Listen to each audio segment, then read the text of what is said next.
Hey everybody, I'm Josh. And I'm Brent. And we're the founders of Beekman 1802. We're going to turn apples into roses.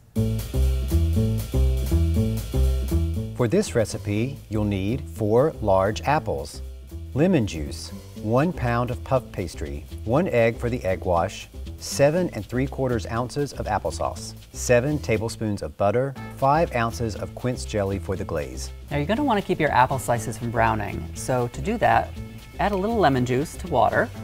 Using a food processor or a mandolin, slice the apples very thinly, dipping them immediately in the bowl of water so they don't brown.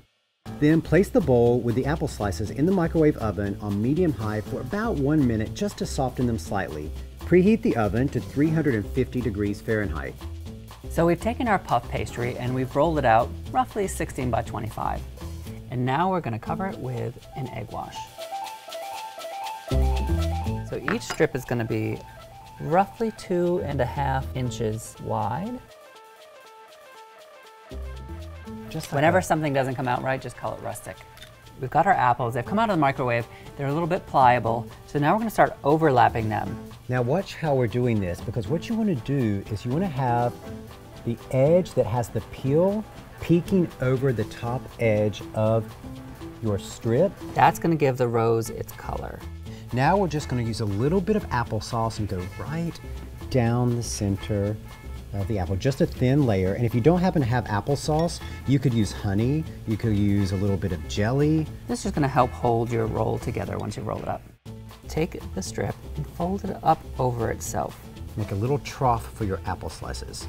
All right, once you've got that, Pat it firm. pat it, and then start rolling.